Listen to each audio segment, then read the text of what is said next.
Future-Proof is sponsored by Concordia Dental Healthcare, expert care you can trust.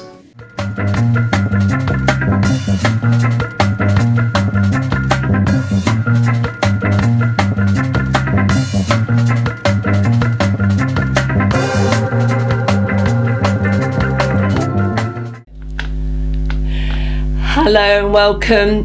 You're watching Future Proof. I'm Sarah Hopwood and I'm delighted that you're able to join me as I continue these business television programmes looking at the power of emotional intelligence, addressing machine learning and futuristic thinking, but also reflecting back, meeting people in the studio, hearing their story, and then tapping into how maybe their journeys, what they've learned, little nuggets of gold that they can share with us, can maybe inspire us to feel confident about our future. And today I have a very, very special guest in the studio, and I actually don't want to say much more. I want to actually introduce him straight away because we have so much to talk about. So I hope you enjoy hearing from Orlando Goff.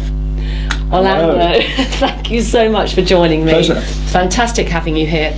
Now, can you remind me, of course I do know, where did we meet? What was it all about? What was it all about? We met, as people normally do, in the Queen's Chapel, which is just off Pall Mall.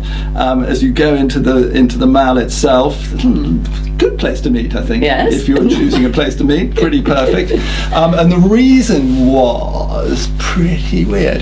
That you were in a choir that I was directing and writing some music for, which was going to sing in the Jubilee pageant on the river. And we were at, I guess, the first rehearsal probably of that. It would have been the first rehearsal, yes, because we were in the Queen's Chapel and also in the Commonwealth Centre. We kind of did. So we did also rather nice, I seem to remember, yes. So actually, I don't think I've ever rehearsed in more glamorous spaces. I know, you did very, very well. So, how did you get involved?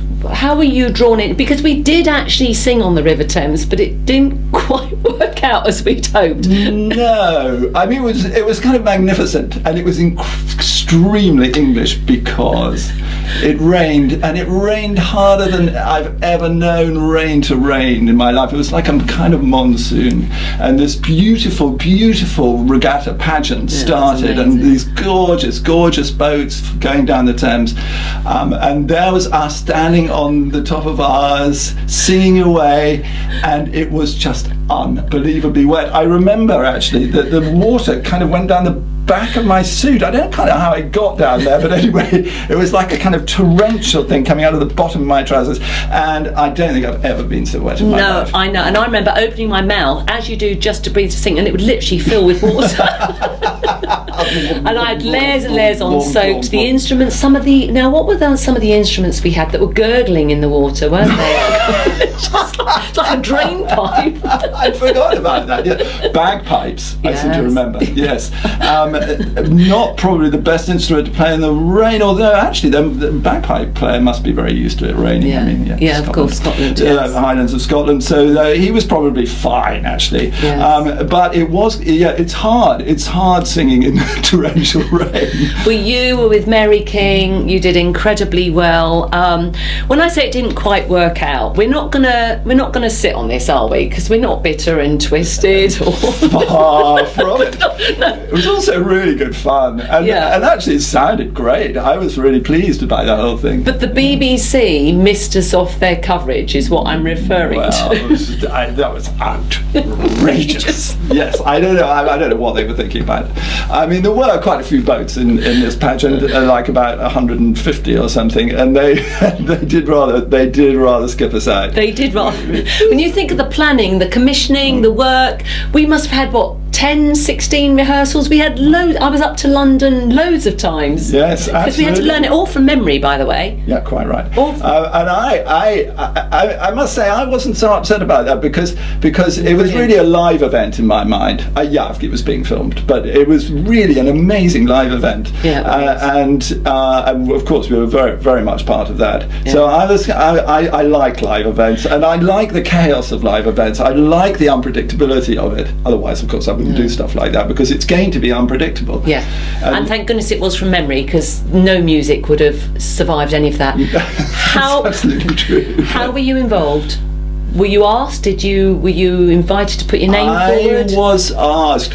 It was the pageant was organised by a marvellous man called Adrian Evans, who ran the Thames Festival at the time, and I'd done stuff at the Thames Festival and knew him, and so was kind of involved with all that, and so we started talking about what we were going to do, and then we got involved with the marvellous Mary King, who's an amazing kind of vocal animateur and leader and music director.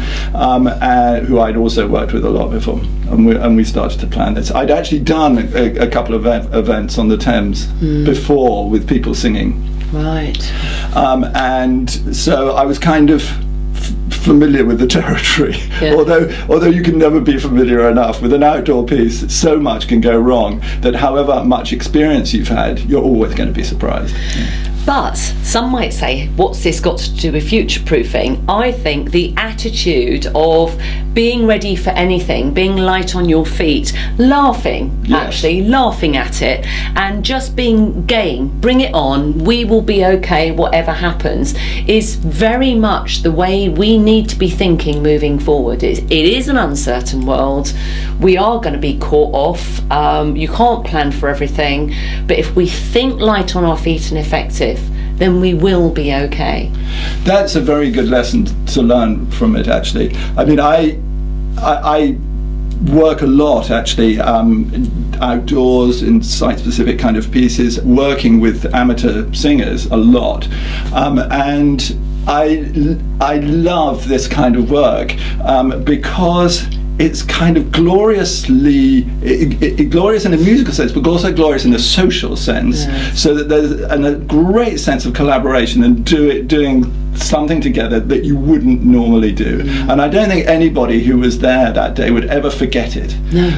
I mean, for good or ill, you could say, but actually for good, I think, mainly, that it was just such an amazing occasion, and I love that kind of thing, that people are from quite diverse backgrounds gathering together and then finding out how to find their way through this weird experience, because people are coming, a lot of the choir would be coming along to rehearse this, not at all sure about what they let themselves in for. Could I just say, all over the country, we weren't a pre-formed choir, we all came together from all over the country for the event. None of us had sung together before. Yes, that's right. And so it was a huge risk on everybody's part, I think, because they didn't know what they were letting themselves in for. I kind of, I knew a bit better, actually, so I had a slight advantage. But for a lot of people, they were just throwing themselves into this and finding the humour in it, finding the inspiration in it as they went along. And I think that's a fabulous way to run one's life. To me, this is the way that the world ought to be. Fine. Yeah. I mean, it's so inspirational. I knew that we'd laugh through it. And also, whilst the BBC did forget it, my mum, forget about us, my mum didn't. Yeah, so if you Google Sarah Hopwood River Thames, then you can see my mum and her husband at the time filmed off of the television, and you can literally, as you watch it, you think, I can't hear a choir, and then you can just start to hear this choir coming through, and then we go under. These bedraggled people on the back of a boat. But what's wonderful is, as you hear us, the BBC commentary takes no notice whatsoever of what the cameras are picking up. Yeah. No mention. We were called the Commonwealth Jubilant Choir or something. Our Jubilant Commonwealth. There was no mention. No mention. We literally went under. Just burbled on about something or other. They just got to fill the time. No, it's really, really good. I seem to remember there was a tweet. Oh, there were. Can we pick that up? Well, okay, no, I'll do it now. Literally, tweet. I went to the toilet in the Queen's Chapel. I found it funny. I tweeted on the way home. Today I sat on the Queen's throne.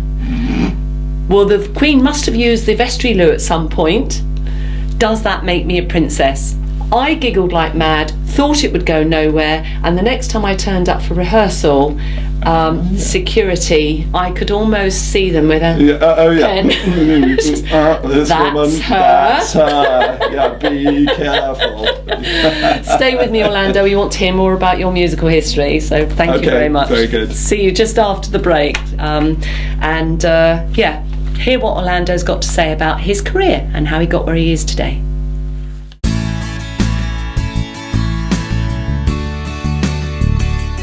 EQ, emotional quotient, is better known as emotional intelligence.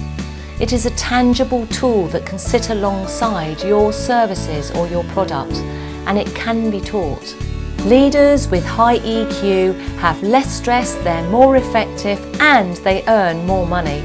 There's a great saying, just because we have pains, it does not give us permission to be a pain.